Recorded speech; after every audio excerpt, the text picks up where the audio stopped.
one is about Gen Z, and it might ruffle a few feathers, especially coming from an old such as myself. Both of my kids are Gen Z, so I am somewhat versed in them and how they tend to go about their lives. They're constantly connected, and it's changing their perspectives and everyday habits. But here's the twist, those same things are literally part of normal life for everyone else in older generations. Hey there, boomers, Gen Xers, and millennials. I see you. So here are 11 things that Gen Z thinks are beneath them that are just life. 1. Using the phone to make calls. Gen Z and phone calls? Oil and water.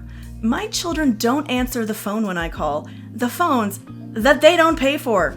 The ones that come out of my pocketbook. And like all Gen Zers, they'd rather send 1,000 texts or just vanish into the ether than make an actual call. Research shows that 90% of Gen Zers get anxious about talking on the phone. Texts are the main form of communication, but older generations, we had to use the phone and make phone calls.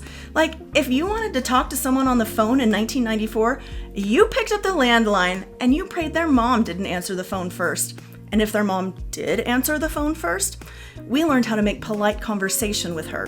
It wasn't fun, but it was normal. We also tied up the phone line for hours, talking to our friends into the night about pretty much nothing at all. Those were the golden days. Now everyone has their own phone, their own little device just to get lost in, and never answer. 2. Leaving voicemails. Now voicemails? That's a waking nightmare for Gen Zers. Those kids would rather fake their own death than leave a voicemail. It's that anxiety again, as 60% of Gen Zers experience significant stress and anxiety when it comes to interacting with other people. They may think leaving voicemails is beneath them, but they can't actually avoid it since it's part of life if you ever want to hear back from that employer that you're trying to get a job from, or the doctor's office. And voicemails are totally normal for everyone else. Boomers left voicemails like their lives depended on it. Their entire relationships were sometimes built on answering machines. It's just a thing. Get over it. 3. Cable TV.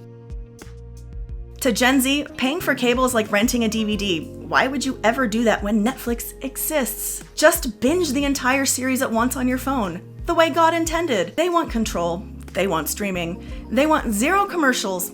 Although good luck with that one, because commercials are creeping onto every streaming service I have, whether I like it or not. Probably the same thing's happening to you. Back in the day though, you picked from the 60 or so available cable channels, most of which were useless trash, and you watched whatever was on. And if you missed your show, too bad. Hope you catch it in the reruns. Older folks still have cable TV because, like my silent generation father, how else are they going to watch the news 24 hours a day, 7 days a week? 4. Shopping in stores. Gen Z is like, wait, you have to leave the house and go to a store? With real people? Why? They'd rather scroll and click in bed than hit the mall. But for millennials and Gen X, going to the mall was the moment. Orange Julius flipping through the cassette tapes at Musicland, flirting in the food court, it was the peak. Today, most malls across the country are dead or dying, and the experience just doesn't hit for the younger crowd. Where we live, the shopping district with the good stores is almost an hour away, and it's not like we even live out in the boonies. It's easier to just browse Urban Outfitters online than to haul all the way downtown to be disappointed by a limited selection of pants, and they're probably sold out in your size anyway. 5. Paying with cash. Cash? No thanks. That's beneath Gen Z. They are tapping their phones, using digital wallets, and getting annoyed when they actually have to pull out a credit card. Meanwhile, boomers are out here still using checks. To be fair, 26% of boomers have adopted using digital wallets, but that's nothing compared to the 79% of Gen Zers. It's just about ease and not having to carry around a wallet when just the phone will do. 6. Talking to customer service. Gen Z is all, please don't make me talk to a human. It's that strong aversion to in-person interaction that we already mentioned rearing its ugly head. They'll chat with a company's bot in an app for 45 minutes before picking up the phone to call customer service. For all their fear about what the future of AI means for them, they sure don't seem to care about the way it's taken over the customer service industry and cost people those jobs. For us older folks though, talking to a rep is just what you do. As soon as I get a chance, I'm gonna yell representative into my receiver. And that's so much better than playing the back and forth game with a robot. Get a person, get to the bottom of the issue, and just get on with the day. It's part of normal life. 7. Hustle culture. Millennials were all about the rise and grind, while Gen Z is more like rest and recharge. They've seen the burnout and they want balance. The concept of being a girl boss can take a flying leap. They want work-life balance. The real kind, not corporate lip service that doesn't actually mean anything. But plot twist, Gen Zers still have side hustles because, well, they live under late-stage capitalism too. Maybe they can work to change all of that. Or maybe Gen Alpha will just need to pick up the banner. Who knows? 8. Office jobs. Going to an office 5 days a week, dressed head to toe like you're going to court, was a normal part of life for millennials and above. But Gen Z says, hard pass. They want flexibility. They want freedom. But they don't want them in MLM form, so huns, take a step back. Gen Z makes up a higher percentage of the gig and freelance economies than any other generation. Some of that due to the current economic situation, which makes finding traditional jobs more difficult. Still, if a job can be done in pajamas from a bedroom, they're doing it that way, and they're pushing for it if it's not currently an option at their company or in their field. 9. Wearing formal clothes to work. Gen Z is defining a new era for the office dress code. Ties, heels, dry clean only blazers. Gen Z says no thanks.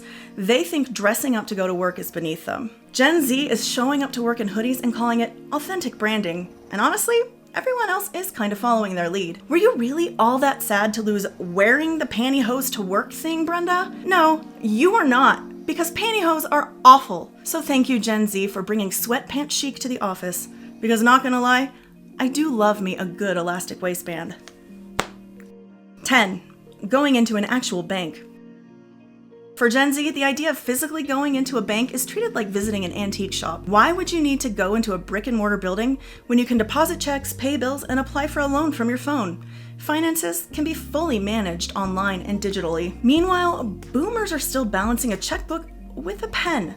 Old habits die hard, but the bank was a normal part of life for decades. Honestly though, I haven't been to an actual bank in a very long time.